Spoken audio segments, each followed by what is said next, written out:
Mi mujer dejó una nota sobre la encimera de Dectón de la cocina. He terminado contigo. He puesto la casa en venta y ya hay un acuerdo en firme. Recoge tus cosas y vete. La leí 2 veces antes de que las palabras cobraran un sentido real en mi cabeza. El material sintético bajo mis dedos se sentía más gélido que de costumbre, una frialdad que parecía subirme por los brazos. Se me encogió el pecho, no por una rabia inmediata, sino por la silenciosa comprensión de que acababa de ocurrir algo irreversible en los cimientos de mi vida. Intenté entrar de la manera habitual, pero la cerradura de seguridad no cedía. Mi llave, una de esas copias incopiables de alta gama, entraba pero no giraba. Habían cambiado el bombín mientras yo no estaba. Pulsé el mando del garaje, esperando el reconfortante estruendo del motor elevando la persiana, pero solo obtuve un silencio absoluto. Arriba, tras los visillos de lino blanco de la planta superior, pude ver su silueta recortada contra la luz. Me observaba con una frialdad analítica, asegurándose de que yo comprendiera que el asedio había terminado y yo había perdido. En el reverso de esa nota, escribí 2 palabras con mi estilográfica. 3 horas después, mi teléfono empezó a vibrar de forma compulsiva. Acababa de volver de mi revisión trimestral con el cardiólogo en el Hospital Clínico San Carlos cuando encontré el mensaje. El viento de finales de octubre, ese aire seco y afilado que baja de la Sierra de Guadarrama, cortaba como un cuchillo mientras subía por el camino de entrada de nuestra urbanización en Pozuelo. Las hojas secas de los plátanos de sombra crujían bajo mis pies con un sonido que recordaba al de los huesos viejos quebrándose. Recuerdo haber pensado, apenas unos minutos antes, lo pacífica que parecía la casa desde el exterior. Las luces cálidas brillando tras los grandes ventanales, el rastro de humo de la chimenea de leña. El tipo de hogar que los vecinos señalan con envidia cuando pasean al perro. Intenté de nuevo abrir la puerta principal, con un dedo que mantenía un leve temblor residual, un recordatorio del pequeño ictus que sufrí hace 6 meses. Nada. Me quedé allí un momento, mirando la madera maciza como si me hubiera traicionado personalmente. Fue entonces cuando vi la nota a través del cristal lateral del recibidor. Estaba sobre la isla de la cocina, sujeta por un pisapapeles de cristal de Murano que compramos durante nuestra luna de miel en Sevilla, un objeto que hasta ese momento simbolizaba nuestra solidez. Rodeé la casa hasta el porche trasero. Las puertas correderas estaban abiertas, un descuido, o quizá una invitación, en el que no quise pensar demasiado. Al entrar, la cocina me recibió con un aroma familiar a romero y ajo. Ella había estado cocinando. El lavavajillas zumbaba suavemente en su ciclo de secado. Todo se sentía inquietantemente normal, excepto por el contenido de aquel trozo de papel. He terminado contigo. He puesto la casa en venta y ya hay un acuerdo en firme. Recoge tus cosas y vete. Sin explicaciones, sin una firma que suavizara el golpe, solo una amputación limpia. Me quedé allí más tiempo del que me gustaría admitir. No por el impacto es ruidoso y te obliga a moverte. Esto era algo más silencioso, algo mucho más gélido. Arriba, el parqué crujió. Elena, llamé. Su nombre sonó extraño en mi propia casa. Ella apareció en lo alto de la escalera, enmarcada por la suave luz de la lámpara de araña de cristal, perfectamente compuesta, con el pelo recogido en un moño impecable y una blusa de seda azul marino.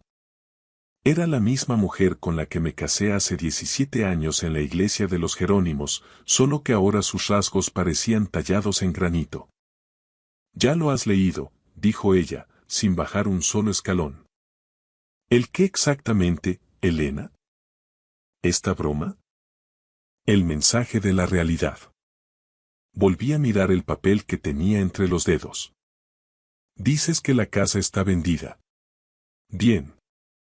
Pero en este país, y tú lo sabes, no puedes vender la vivienda habitual sin la firma del otro cónyuge, incluso si la propiedad estuviera solo a tu nombre. ¿Y esta casa? Ella esbozó una sonrisa pequeña, cansada y llena de una condescendencia que me dolió más que el ictus. No necesito tu firma para el contrato de arras que ya se ha firmado. Ni la necesitaré mañana. El viento golpeó los ventanales con fuerza. En la finca vecina, un perro ladró con insistencia.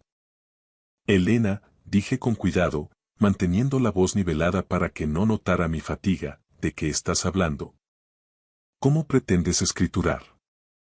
Hablo de que te has convertido en una sombra, Carlos.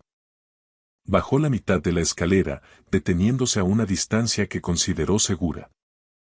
Sufriste un ictus. Apenas puedes gestionar tu medicación sin que la aplicación del móvil te lo recuerde. Olvidas reuniones, confundes fechas. Duermes la mitad del día y la otra mitad la pasas mirando por la ventana.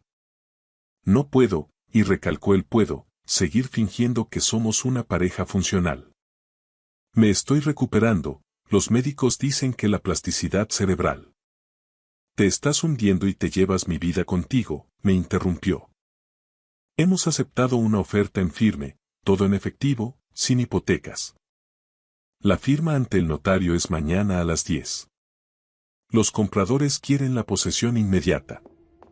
He organizado el traslado de tus cosas a un guardamuebles. No tienes autoridad legal para transferir la propiedad de este inmueble.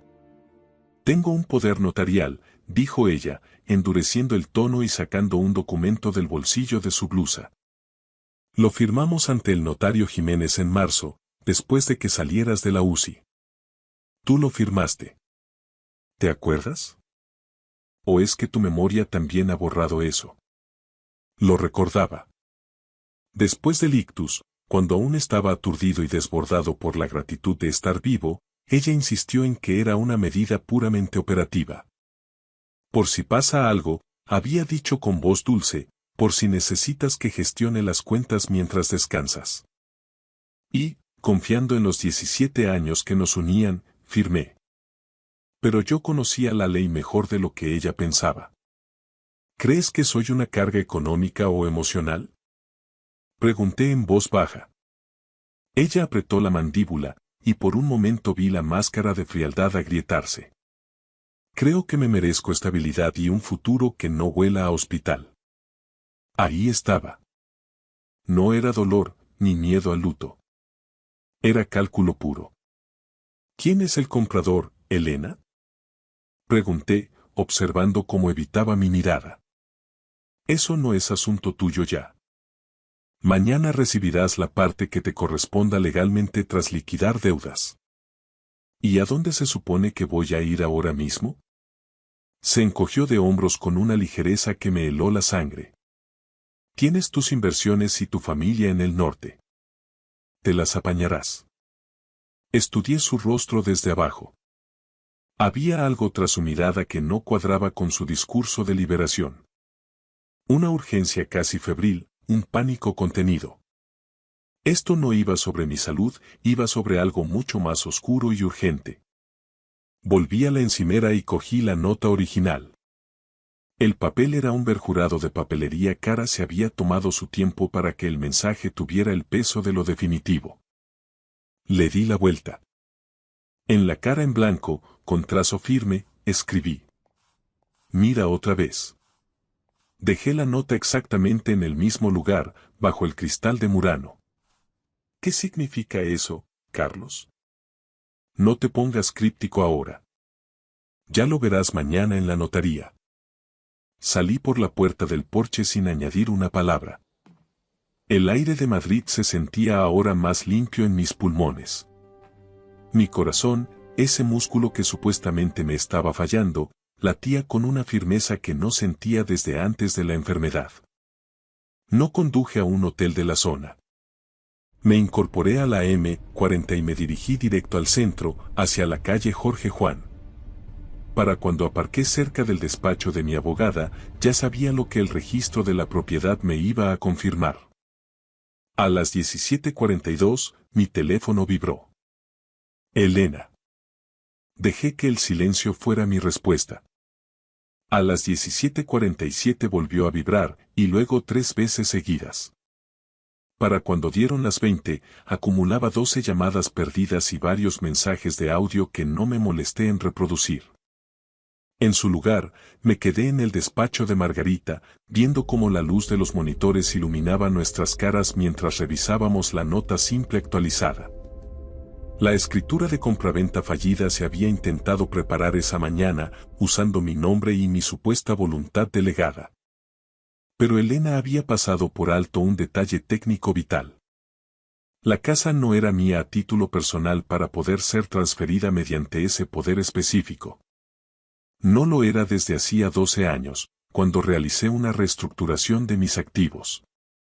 Cuando finalmente salí al frío de la noche madrileña, mi teléfono vibró de nuevo. 17 llamadas perdidas. Lo puse boca abajo en el asiento del copiloto de mi coche. Ella creía que me había expulsado del tablero de juego con un movimiento maestro. No se daba cuenta de que, en su desesperación, acababa de cometer su primer error de bulto. Y mañana, ante el notario, estaba a punto de descubrir que yo nunca juego sin haber leído primero la letra pequeña. Para las 6:30 de la mañana siguiente, mi teléfono ya mostraba 23 llamadas perdidas de Elena. No había dormido mucho, no porque los nervios me traicionaran, sino porque mi mente estaba trabajando a pleno rendimiento, como un motor que recupera su par tras una avería. He pasado 35 años en la planificación patrimonial y la estructuración de activos para grandes fortunas en España. Cuando algo no tiene sentido, no entro en pánico. Sigo el rastro del dinero, porque el dinero siempre tiene una historia que contar. Elena no intentó vender la casa simplemente porque pensara que yo era un estorbo o que mi salud estaba decayendo.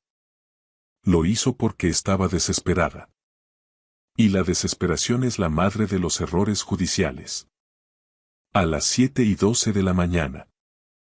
Ya estaba sentado frente a Margarita Gil en su despacho de la calle Jorge Juan. Margarita ha sido mi abogada de confianza durante 14 años. Es una mujer aguda, metódica, de unos 40 y pocos años, el tipo de persona que no necesita levantar la voz porque su sola presencia y la precisión de sus argumentos imponen un silencio inmediato en cualquier sala. Deslizó un informe actualizado del registro de la propiedad sobre su escritorio de nogal. Presentó una solicitud de inscripción de escritura ayer a las 9:03 de la mañana. Dijo Margarita, quitándose las gafas con un gesto pausado. Utilizó el poder notarial preventivo que firmaste en marzo. Pero cometió un error de principiante. Asumió que la propiedad te pertenecía a título personal. No es así, dije, observando el sello del registro. No, desde luego que no.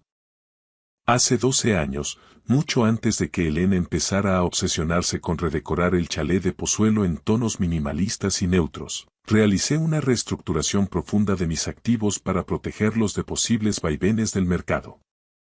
Transferí la propiedad de la casa a una sociedad patrimonial, la cual a su vez es propiedad de un holding familiar con sede en Madrid. Era una estructura estanca, irrevocable y perfectamente legal. Yo soy el administrador único y beneficiario mayoritario. A Elena nunca le interesó la mecánica de nuestras finanzas, ella disfrutaba de los dividendos, no del papeleo. Ella no puede transferir lo que tú no posees de forma directa, continuó Margarita. La dueña es la sociedad, no Carlos Valdés persona física. El poder notarial que ella tiene le da autoridad para actuar en tu nombre como individuo, pero no para representar a la sociedad ni para enajenar sus bienes inmuebles sin un acuerdo específico de la Junta. ¿Lo ha detectado ya el oficial de la notaría? Margarita esbozó una fina sonrisa, casi imperceptible. Lo harán en cuanto intenten protocolizar la venta. Pero ella ha ocultado la nota simple actualizada al posible comprador. Me recliné en la silla de cuero y exhalé lentamente. El dolor en el pecho del día anterior había desaparecido, reemplazado por una lucidez fría. La firma está programada para las 10, dijo ella consultando su agenda. En una notaría del Paseo de la Castellana. Los compradores son una pareja joven, él es un cirujano estético con mucho éxito. Han hecho un ingreso de arras astronómico la semana pasada. Eso explicaba la urgencia de Elena. Si el trato se caía, tendría que devolver el doble de la señal recibida según el Código Civil español. ¿Quién la asesora a ella? Pregunté. Carlos, esto es lo que más te va a doler. Es una agencia de inversiones de dudosa reputación dirigida por un tal Javier Lanza. Me quedé mirando el nombre en la pantalla. Ya lo había visto antes, aunque en un contexto muy distinto. 3 meses atrás, entré en el garaje tarde por la noche y encontré a Elena riendo mientras hablaba por teléfono en voz baja. Cuando me vio, palideció y dijo que era solo un amigo promotor con el que estaba consultando unas reformas. Javier Lanza. 40 y tantos, un oportunista inmobiliario de modales suaves, conocido en el sector por estar sobreendeudado y bordear siempre la ilegalidad. Saca su historial en el registro mercantil, dije. Margarita no dudó. Giró su monitor hacia mí y empezó a teclear. En cuestión de minutos apareció una telaraña de sociedades limitadas. La mitad estaban en proceso de disolución o con las cuentas sin presentar. Varias demandas por impago. 2 embargos preventivos sobre sus activos personales. Tiene problemas de liquidez masivos, murmuró Margarita. Y ha encontrado en Elena la forma de financiarse. O peor aún, ella le debe algo. Mi teléfono vibró de nuevo sobre la mesa. Elena. Lo silencié sin mirarlo. Margarita, dije en voz baja, comprueba nuestras líneas de crédito conjuntas y mis cuentas personales. Ella hizo una pausa y accedió a la banca electrónica mediante los certificados digitales que custodiamos en el despacho. Su expresión cambió de la profesionalidad fría a una preocupación genuina. Carlos, la situación es más grave de lo que pensábamos. La línea de crédito sobre el valor de la vivienda que abristeis hace 2 años para las reformas está al máximo. Ha dispuesto de todo. ¿Y mis fondos de inversión? Hay una solicitud de transferencia pendiente de 500.000 euros hacia una cuenta en la Suiza. El banco la bloqueó ayer tarde para verificar la firma, alegando que el poder notarial era insuficiente para una cantidad de ese calibre sin una segunda validación. Te llamaron mientras estabas en el hospital. Ella asumió que el ictus me había dejado fuera de juego de forma permanente. Margarita entrelazó sus manos sobre la mesa. Te subestimó de la manera más peligrosa posible. La subestimación es el error más caro que se puede cometer en los negocios. Y en el matrimonio. Me levanté y caminé hacia el ventanal. Madrid empezaba a rugir bajo el sol de la mañana, que se reflejaba en las torres de la Castellana como si fueran cuchillas de cristal. Ella cree que la venta del chalet cubrirá sus deudas y le dará un colchón para escapar, dije. Dinero rápido, posesión inmediata del comprador y una salida limpia hacia el aeropuerto de Barajas, añadió Margarita. De hecho, hay una dirección de reenvío solicitada en correos. ¿A dónde? Miami. Un clásico. Sol, anonimato y un nuevo comienzo. Lejos de la enfermedad y de los inviernos de Madrid. Cree que se marcha hoy mismo. Cree que se marcha, corregí. A las 8:41 de la mañana. Mi teléfono vibró otra vez. 31 llamadas perdidas. Finalmente, por curiosidad táctica, escuché un mensaje de voz. Carlos. La voz de Elena temblaba, no de pena ni de arrepentimiento, sino de una tensión eléctrica, casi violenta. ¿Por qué me acaba de llamar el oficial del notario preguntando por la titularidad real de la sociedad? ¿Qué has hecho, maldita sea? Contéstame. Borré el mensaje con un toque seco. Margarita, dije dándome la vuelta, si ella intenta seguir adelante con la firma a pesar de saber que la estructura societaria le impide vender, ¿en qué posición queda? Se expone a un delito de estafa agravada. Específicamente fraude documental y uso indebido de poder notarial para beneficio propio en perjuicio de terceros. También administración desleal. Es un caso penal claro si decidimos denunciar. Asentí una vez, con la firmeza de quien dicta una sentencia. Notifica formalmente a la notaría ahora mismo. Envía las copias certificadas de los estatutos de la sociedad patrimonial donde se especifica que solo yo tengo poderes de enajenación. Presenta una anotación preventiva de embargo en el registro por las cantidades dispuestas de las cuentas comunes. Y redacta la petición de medidas cautelares. No quiero que salga de ese edificio con un solo euro. Los ojos de Margarita se afilaron.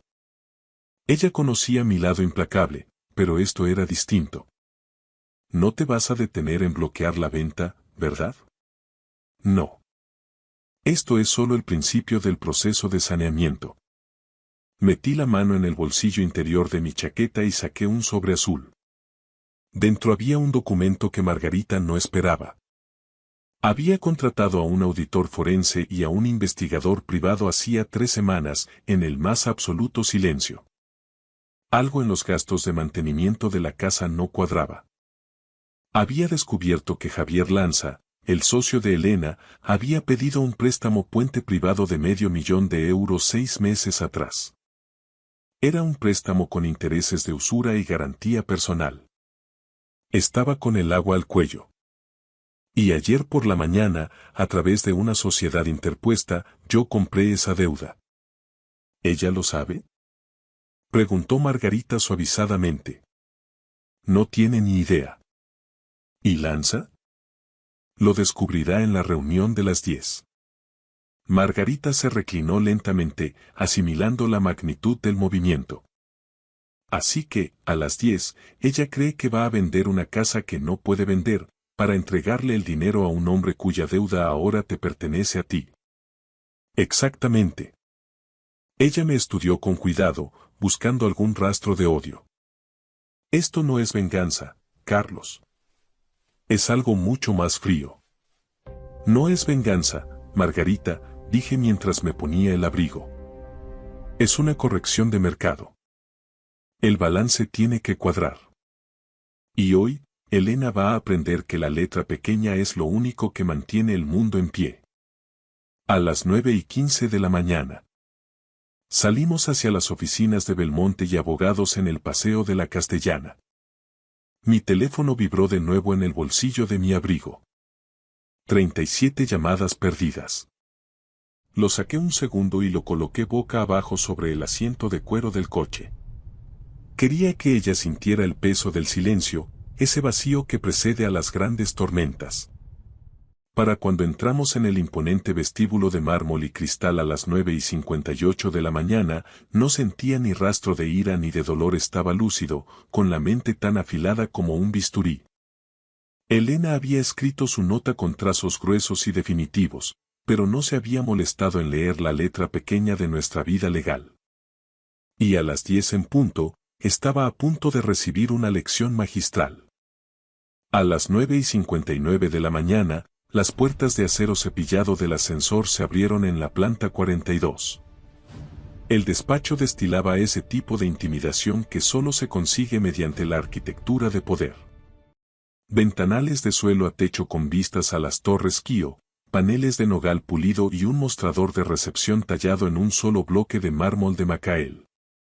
Es el tipo de lugar donde la gente firma documentos que cambian el curso de sus vidas e intenta, desesperadamente, no parecer nerviosa mientras el aroma a café caro y papel timbrado inunda sus pulmones. Margarita caminaba a mi lado, sus tacones golpeando el suelo técnico con una precisión rítmica y silenciosa. 2 hombres nos seguían a una distancia medida, vestidos con trajes oscuros de corte clásico y expresiones de neutralidad absoluta. Eran los inspectores García y Martínez, de la sección de delitos económicos. Parecían consultores externos o auditores senior, pero sus miradas escrutaban cada rincón con una intensidad distinta. A través de las paredes de cristal blindado de la sala de juntas B, divisé a Elena. Estaba sentada muy erguida al final de una mesa de reuniones kilométrica, envuelta en esa blusa de seda azul marino que tanto le favorecía. Su postura era militarmente perfecta. A su derecha se encontraba Javier Lanza, impecable con un traje gris marengo hecho a medida, reclinado con una calma artificial que no lograba ocultar el brillo de ansiedad en sus ojos. Frente a ellos, la pareja joven. El cirujano, de espaldas rectas y mirada analítica, y su esposa, que sostenía una carpeta de piel con ambas manos como si contuviera el Santo Grial. Entre ambos, sobre el tapete de cuero de la mesa, descansaba un cheque bancario nominativo por valor de 1.200.000 euros. El precio de mi supuesta desaparición. El aire en esa habitación estaba cargado de una electricidad estática, una expectación casi insoportable. Margarita se detuvo un segundo antes de tocar el pomo. ¿Listo, Carlos? He estado listo toda mi vida, Margarita. Solo que ahora tengo los papeles para demostrarlo. A las 10:03 de la mañana. Exactamente, abrí la puerta sin llamar. El murmullo de la sala se extinguió de golpe. El rostro de Elena se quedó sin color tan rápido que el efecto fue casi clínico, como si le hubieran extraído la sangre con una jeringuilla. Por medio segundo, sus pupilas se dilataron como si estuviera viendo a un fantasma emerger de la niebla. Carlos. Articuló, levantándose a medias de su silla. La joven pareja se giró al unísono, la confusión dibujada en sus rostros.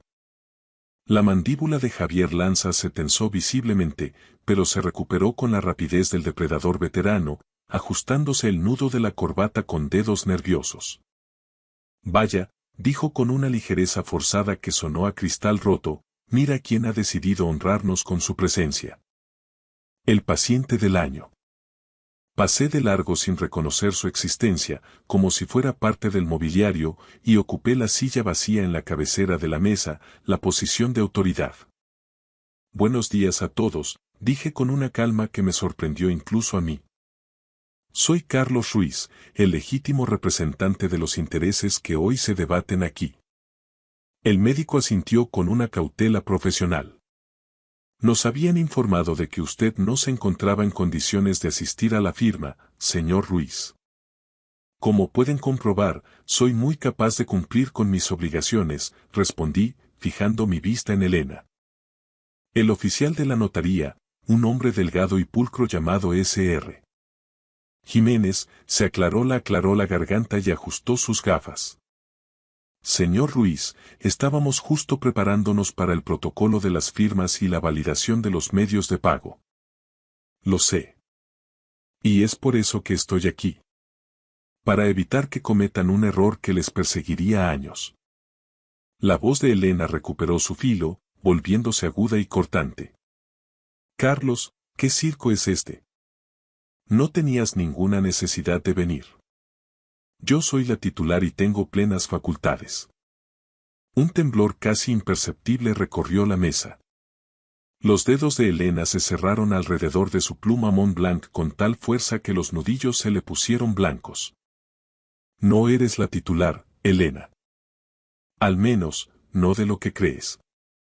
Tengo un poder notarial de representación total firmado por ti, replicó ella, golpeando el documento sobre la mesa. Margarita dio un paso adelante y colocó una carpeta gruesa, sellada por el registro mercantil, con un golpe seco y deliberado sobre el nogal. Un poder notarial de representación física, dijo Margarita con voz de acero, no otorga autoridad alguna sobre activos que están vinculados a una sociedad patrimonial con administración única. El oficial de la notaría, Jiménez, parpadeó confundido. ¿Disculpe? La nota simple que se nos facilitó. Margarita abrió la carpeta y deslizó una copia certificada de los estatutos actualizados de Sociedad Patrimonial Valdés. La propiedad en la urbanización Monteclaro fue aportada a esta sociedad hace 12 años. El señor Ruiz es el administrador único y gestor solidario con voto de calidad. El poder que usted ostenta, señora Ruiz, es para actos personales de su marido, no para la enajenación de activos de una persona jurídica de la que usted no forma parte del órgano de administración. El oficial Jiménez miró el documento, comparó los sellos y luego clavó una mirada inquisidora en Elena. Señora Ruiz. Esto cambia radicalmente la validez del acto. La compostura de Elena se fracturó definitivamente. La máscara de la esposa perfecta y eficiente cayó al suelo. Eso es una trampa. No es posible. La escritura de compraventa que preparó mi gestor ayer fue ejecutada, interrumpió Margarita suavemente, bajo la omisión deliberada de la realidad registral. En derecho español, eso tiene un nombre muy feo. Falsedad en documento mercantil e intento de estafa. Javier Lanza se inclinó hacia adelante, con la voz suave pero cargada de una amenaza contenida. No compliquemos una operación sencilla. El poder la autoriza a actuar en nombre de él, y él es el dueño de la sociedad. Él es el dueño, repitió Margarita, y él está aquí sentado diciendo que no autoriza la venta. El poder se revoca en el mismo instante en que el poderdante manifiesta su voluntad contraria. Se hizo un silencio sepulcral. El médico, al otro lado de la mesa, retiró lentamente la mano que descansaba cerca del cheque bancario, como si el papel empezara a quemarle. ¿Qué está ocurriendo exactamente?, preguntó el cirujano, mirando a su abogado. Ocurre, respondí en voz baja, clavando mis ojos en los de él, que esta casa no está en venta. Y que este dinero que tienen sobre la mesa iba a terminar en una cuenta que ustedes nunca volverían a ver cuando estallara el litigio judicial. Elena se giró hacia mí con una mirada de puro odio, como si mis palabras fueran golpes físicos. No puedes hacerme esto después de todo lo que he pasado cuidándote. Ya lo he hecho, Elena. Lo hice el día que decidiste que mi vida valía menos que el saldo de una cuenta corriente. Su respiración se aceleró, perdiendo el ritmo. Carlos, esto es una humillación pública innecesaria. Podríamos haberlo hablado. Hablar se hace antes de cambiar las cerraduras de casa y vender los muebles de tu marido mientras está en el hospital, sentencié. El oficial de la notaría se levantó abruptamente, recogiendo sus sellos. Debo suspender esta firma de inmediato. No procederé bajo ninguna circunstancia hasta que el departamento jurídico verifique la titularidad real y la vigencia de los poderes. Esto es una irregularidad gravísima. La esposa del médico se inclinó hacia su marido, susurrándole algo con urgencia mientras le tiraba de la manga. Él asintió con el rostro serio y guardó cuidadosamente el cheque bancario en su carpeta de cuero, cerrando la cremallera con un sonido definitivo. La seguridad de Javier Lanza se disolvió por completo, una gota de sudor frío recorrió su sien. Carlos, dijo entre dientes, casi en un susurro, teníamos un acuerdo sobre el préstamo. No, respondí, disfrutando de su caída. Tenías una esperanza de cobro basada en una mentira. Y ahora, Javier, tú y yo tenemos mucho de qué hablar sobre esa deuda de $500,000 que ahora me debes a mí. Margarita le entregó al oficial Jiménez un último documento. Anotación preventiva de querella y nota de disputa presentada en el registro de la propiedad a las 8:17 de la mañana de hoy. Cualquier intento de transferencia queda bloqueado por orden judicial preventiva. Jiménez escaneó la página y su expresión pasó de la confusión profesional a una alarma genuina. La voz de Elena cayó en un tono quebrado, algo que quería parecerse a una súplica pero que conservaba el veneno. Carlos, por favor. Piensa en nosotros. Podemos discutir esto en la intimidad, sin abogados. Lo estamos discutiendo en el único lenguaje que pareces entender ahora mismo. El de los hechos probados. Sus ojos buscaron desesperadamente a la joven pareja, intentando salvar la venta, pero el optimismo de ellos se había evaporado, reemplazado por una incomodidad visible y el deseo de huir de aquella sala. Esto es solo un pequeño malentendido técnico, insistió Elena, con una sonrisa que era más una mueca. Carlos no se ha sentido bien últimamente, su juicio está. Tenga mucho cuidado con lo que va a decir a continuación, señora Ruiz, advirtió Margarita con una frialdad glacial. Hay 2 inspectores de policía en la puerta esperando para tomar declaración sobre el uso indebido de los fondos de las cuentas compartidas. Elena se detuvo en seco. El peso de esas palabras se asentó pesadamente en el aire, aplastando cualquier posibilidad de réplica. El silencio que siguió fue absoluto, roto solo por el sonido de la lluvia madrileña golpeando los cristales de la planta 42. Javier Lanza apartó su silla de cuero y se puso de pie bruscamente, haciendo que el roce de las patas contra el suelo de madera sonara como un disparo. Esto es ridículo. Hemos invertido meses, tiempo y recursos ingentes en esta transacción, espetó, tratando de recuperar una autoridad que ya no tenía. Y casi invierten en un fraude documental y una estafa agravada, respondió Margarita con una frialdad que heló el ambiente. En España, eso conlleva penas de prisión, señor Lanza. No es algo que se solucione con una disculpa.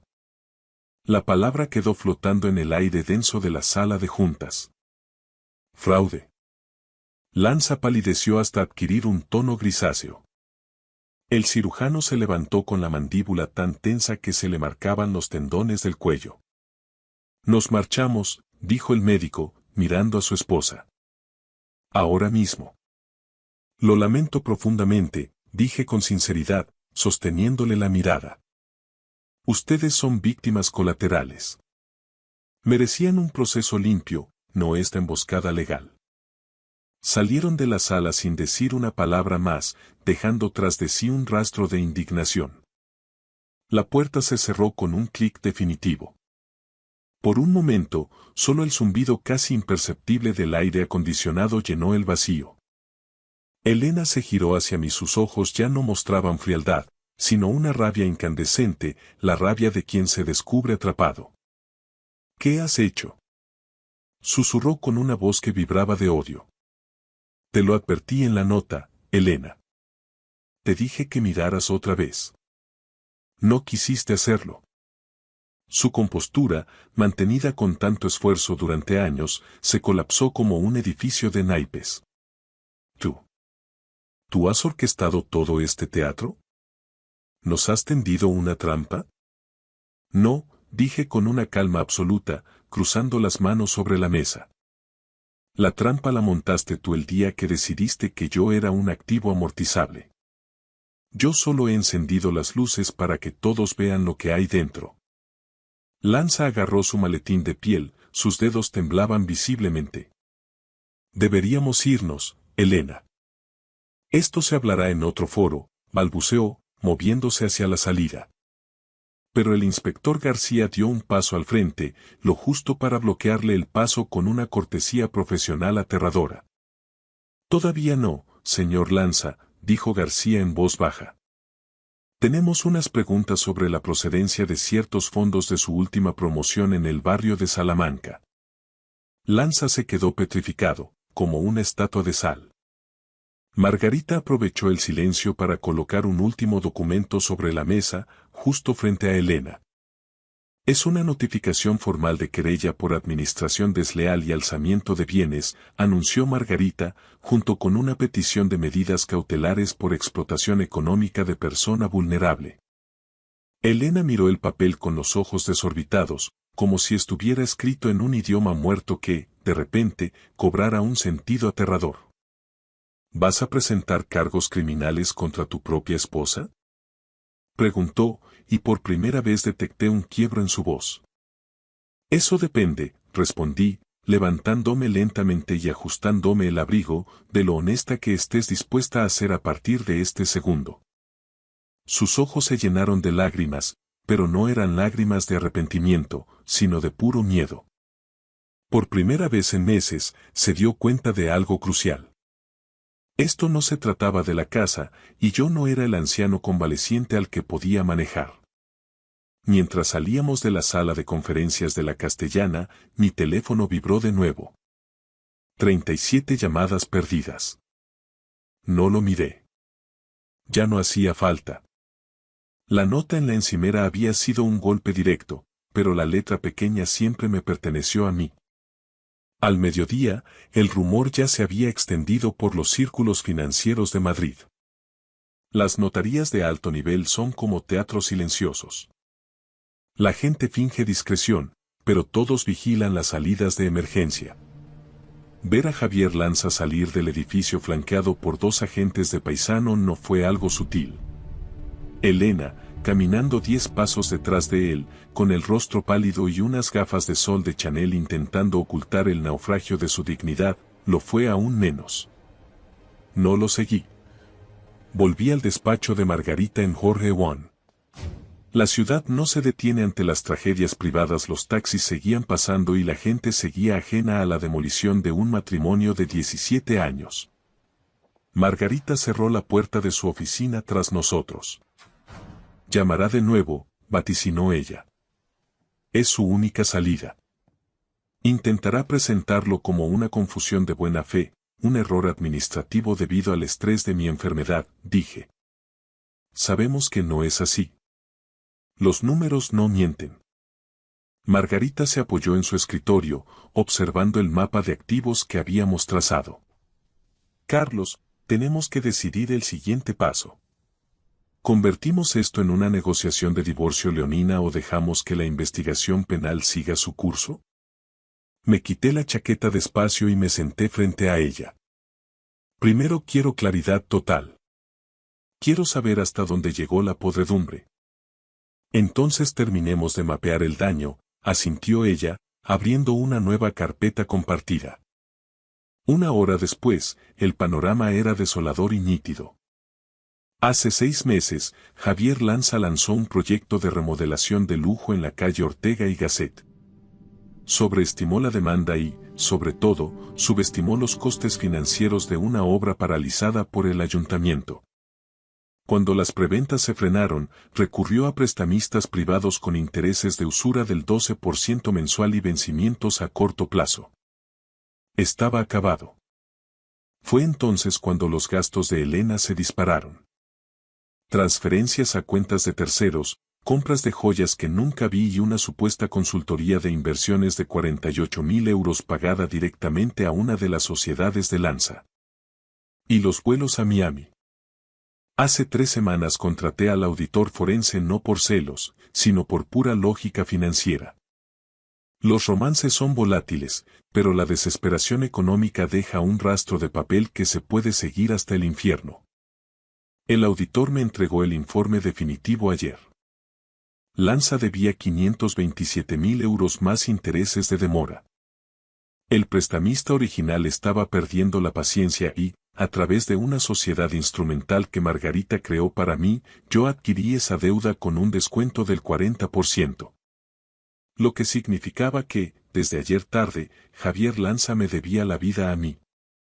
Margarita estudió el contrato de adquisición de deuda. Compraste su deuda antes de que ella intentara vender la casa, concluyó con una sonrisa amarga. Exacto. Ella pensó que la venta del chalet de Pozuelo lo salvaría del embargo. Y ahora la venta ha muerto y tú tienes la soga al cuello de su socio. Tenía que ser así, Margarita. En este juego, si no controlas la deuda, no controlas el desenlace. Mi teléfono vibró sobre la mesa. Elena.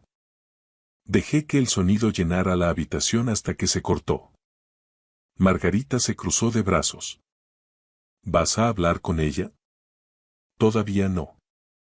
Está a punto de presentarse aquí. Conoce el camino. Y lo hizo. A las 13:37, la recepcionista llamó con voz tensa. La señora Ruiz está en la entrada. Está muy insistente, dice que no se moverá hasta verle. Que pase, ordené. Elena entró como alguien que hubiera atravesado una tormenta de arena. Su blusa de seda estaba arrugada y el carmín, ligeramente corrido en las comisuras. Cerró la puerta del despacho con una violencia innecesaria. ¿Qué pretendes con todo esto?, exigió, ignorando a Margarita. ¿Disfrutas viéndome caer? Margarita permaneció sentada, imperturbable. Le sugiero que baje el tono, señora Ruiz. Este es un despacho profesional, no una escena de salón. Elena la ignoró y se plantó frente a mí. Me has humillado delante de todo el mundo. Delante de los compradores, delante de Javier. Te has humillado tú sola, Elena, desde el momento en que decidiste que yo era un estorbo al que podía saquear mientras dormía bajo los efectos de la medicación. Sus manos temblaban de furia contenida. Fue un malentendido, insistió, repitiendo el mismo mantra. Lo de la sociedad patrimonial. Yo no sabía que habías blindado la casa de esa manera. No preguntaste por qué estabas demasiado ocupada planeando tu huida. Has estado distante durante meses. Estalló ella. Dejaste de contar conmigo, de compartir las decisiones. Actuabas como si yo ya no fuera capaz de gestionar nada. Esto nunca se trató de tu capacidad, Elena. Se trataba de tu lealtad. Deslicé una carpeta fina por el escritorio hacia ella. La abrió y, por segunda vez ese día, el color huyó de su rostro. ¿Qué es esto? Tu realidad, dije en voz baja. Dentro estaban las copias del contrato de préstamo de Lanza, la escritura de cesión de la deuda a mi favor y una notificación de requerimiento de pago inmediato bajo amenaza de ejecución hipotecaria de sus propios activos. Tú compraste su deuda, susurró, dejando caer los papeles. Sí. Soy tu nuevo acreedor, Elena. O mejor dicho, soy el dueño de la soga que aprieta el cuello de tu socio. Ella miró a Margarita, buscando una grieta legal. Esto es coacción. Es ilegal. No, dijo Margarita con serenidad. Es una adquisición lícita de activos financieros en el mercado secundario. Nada personal, solo negocios.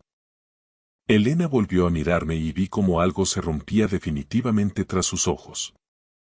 Me estabas espiando desde que salí del hospital. Estaba verificando la integridad de mi patrimonio. ¿No confías en mí? Correcto. No confío en quien intenta venderme mientras sigo respirando. La palabra cayó con el peso de una losa. Ella tragó saliva, tratando de recuperar el aliento. ¿Crees que he hecho esto por el dinero? Dijo con la voz rota. ¿Crees que arriesgaría 17 años por un puñado de euros? No, respondí. Arriesgaste todo porque tenías miedo de perder el nivel de vida al que te habías acostumbrado y pensaste que yo ya no era capaz de garantizártelo. Hay más, continué, haciendo una señal a Margarita. Ella presionó un botón en el sistema de audio del despacho. Una grabación nítida empezó a sonar. Era la voz de Elena. Y la de Lanza. No le queda mucho, decía Lanza con una ligereza que me revolvió el estómago. No se está muriendo todavía, respondía Elena con una risa nerviosa. Pero el médico habló de daño vascular irreversible. Una vez que la casa se venda, estaremos lejos de aquí. Solo necesito que firmes ese poder. La grabación se detuvo. El silencio que siguió fue más pesado que el plomo. Elena miró el altavoz como si fuera una serpiente. ¿Me grabaste en mi propio coche? No, dije con calma. Simplemente olvidaste que el sistema de manos libres del coche sigue vinculado a mi cuenta de iCloud. Me llegaban las notificaciones de voz automáticamente. Se presionó las sienes con las palmas de las manos. Has retorcido nuestras palabras. Estaba asustada, no sabía qué hacer. No, Elena. Te he escuchado tal como eres cuando crees que nadie te oye. Finalmente, las lágrimas brotaron, pero eran lágrimas de derrota. Iban a arruinarlo todo, dijo con la voz quebrada. Los acreedores de Javier amenazaban con ir contra mis cuentas personales si no le ayudaba. Intentaba salvar lo que quedaba. Intentabas rescatar a un hombre que te estaba usando como escudo financiero contra sus propios fracasos.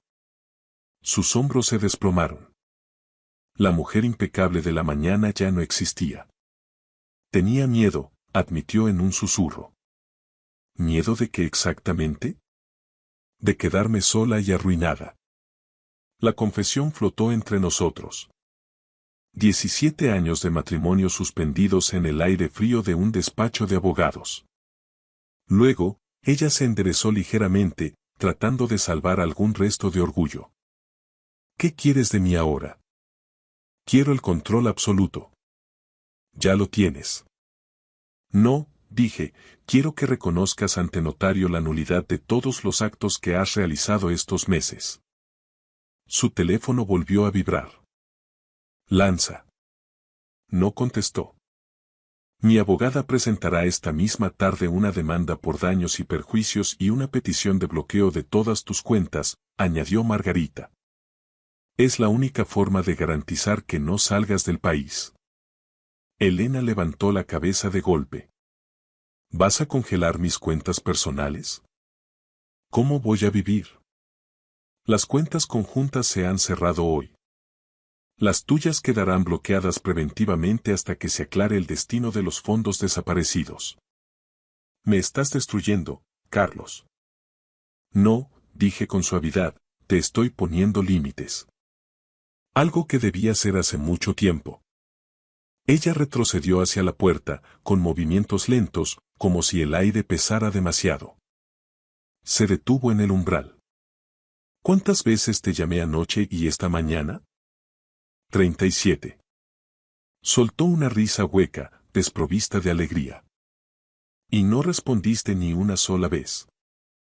Estaba ocupado leyendo, Elena.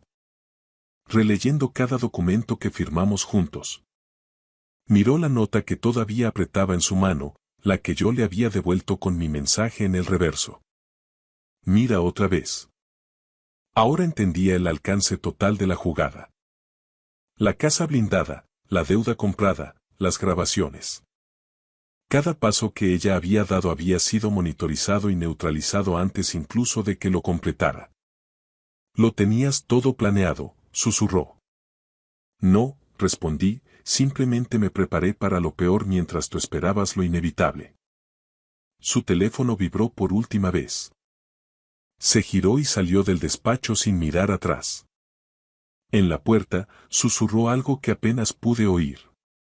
No eres el hombre que yo creía conocer. No, dije para mis adentros, soy exactamente el hombre del que te enamoraste por mi seguridad. Solo que ahora, esa seguridad ya no te incluye a ti. La puerta se cerró. Margarita me miró con una mezcla de respeto y preocupación profesional. Esto va a escalar muy rápido a partir de ahora, Carlos. Vendrán los abogados de Lanza y las réplicas de ella. Lo sé. Mi teléfono permaneció boca abajo sobre la mesa. No volvió a vibrar. Al menos, no ese día. El silencio, por fin, era mío. Pasaron 3 semanas desde aquel estallido en la oficina de la Castellana. El aire en Madrid se había vuelto definitivamente invernal, de ese frío seco y cortante que baja de la sierra y te obliga a subirte el cuello del abrigo de lana mientras caminas rápido por las aceras. Me había instalado en un piso de diseño moderno cerca del Parque del Retiro, en la zona de Jerónimos. Es un lugar con techos altos, mucha luz natural y, sobre todo, sin recuerdos impregnados en las paredes. Un lienzo en blanco donde el silencio no resulta amenazante, sino necesario. Javier Lanza desapareció del mapa social y financiero de la capital. Tras nuestra reunión, en la que quedó claro que yo poseía su deuda y las pruebas de su mala praxis, sus acreedores se lanzaron sobre sus activos restantes como lobos sobre una presa herida. Mi abogada, Margarita, me informó de que había solicitado el concurso de acreedores para su sociedad principal y que se enfrentaba a 3 investigaciones paralelas por administración desleal y alzamiento de bienes. Su reputación en el sector inmobiliario madrileño, un mundo donde todos se conocen, estaba terminada. Nadie vuelve de una escolta policial en un despacho de abogados de primer nivel. Elena, por su parte, se mudó a un apartamento mucho más pequeño en las afueras, cerca de Majadahonda. El proceso de divorcio y la liquidación de nuestra sociedad de gananciales fue sorprendentemente silencioso, casi clínico. Cuando alguien sabe que posees cada prueba, las grabaciones del sistema del coche, los registros de las transferencias irregulares y la titularidad blindada de todo lo que ella consideraba suyo, La lucha pierde su atractivo y se convierte en una simple capitulación. No hubo gritos en los juzgados de familia de la calle Francisco Gervás, solo documentos firmados electrónicamente y abogados intercambiando correos breves y profesionales. Una tarde, mientras revisaba unos informes de mercado en mi nueva terraza, con una manta sobre las piernas y el rumor lejano de la ciudad de fondo, recibí un último mensaje de ella. No era una disculpa, ni una súplica de perdón. Era el último coletazo de quien se niega a aceptar su responsabilidad. ¿Por qué lo hiciste todo tan difícil, Carlos? Podrías haberme dado una oportunidad de explicarme. Podrías haber sido más humano. No respondí de inmediato. Me quedé mirando hacia el horizonte, donde el sol se ponía tras las siluetas de los edificios de la Gran Vía, tiñendo el cielo de un naranja encendido. No lo hice difícil, simplemente lo hice real. Ella había confundido mi silencio durante la recuperación del ictus con debilidad mental. Había confundido mi paciencia con rendición. Había olvidado que la base de cualquier estructura sólida, ya sea un rascacielos de oficinas o un matrimonio de casi 2 décadas, es la integridad de sus materiales. Ella había introducido grietas en los cimientos y pretendía que yo siguiera viviendo en un edificio en ruinas. Le escribí una respuesta corta, sin espacio para la réplica. Limítate a honrar los acuerdos pactados. Sin amenazas, sin sarcasmos, solo lo que dicta la ley y el contrato de liquidación. Que tengas buena vida. Apagué el teléfono y lo puse boca abajo sobre la mesa de teca. El aire en este nuevo hogar se sentía diferente al de aquella cocina de mármol de Pozuelo de hace meses. Era un aire menos ornamental, menos escenográfico, pero infinitamente más auténtico. Mi corazón latía con una regularidad asombrosa. El médico del clínico me había dicho esa mañana que mi recuperación era casi total. A veces, la mejor medicina es extirpar lo que te envenena el espíritu. A veces, en los momentos de calma antes de dormir, cuando el silencio del retiro es absoluto, vuelvo a ver la imagen de aquella tarde fatídica. La luz roja de denegación en el teclado de la puerta, el viento helado en la entrada de la casa, la silueta distante de Elena en lo alto de la escalera, creyéndose segura en su torre de marfil. Ya no siento rabia, ni siquiera esa amargura que te agria el carácter. Siento una extraña gratitud. Porque esa nota dejada en la encimera me obligó a tener una claridad que la rutina me había arrebatado. Me obligó a prepararme, a recuperar mi fuerza y a dejar de asumir que existía una sociedad allí donde ya solo quedaba un rastro de intereses cruzados. He aprendido que puedes querer profundamente a alguien y, aún así, protegerte de esa persona. He aprendido que puedes perdonar en tu fuero interno sin necesidad de volver a entrar en el fuego que te quemó. Puedes marcharte de una vida entera sin dar un solo portazo, con la elegancia de quien sabe que ya no queda nada por decir. Y si alguna vez te han subestimado, si alguien ha asumido que te rendirías en silencio por estar herido, o que desaparecerías sin molestar para no romper la estética de su nueva vida, espero que recuerdes algo sencillo que me salvó a mí.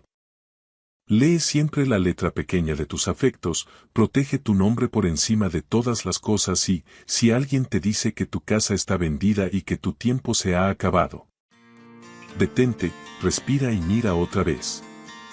La realidad siempre es más profunda que el primer vistazo.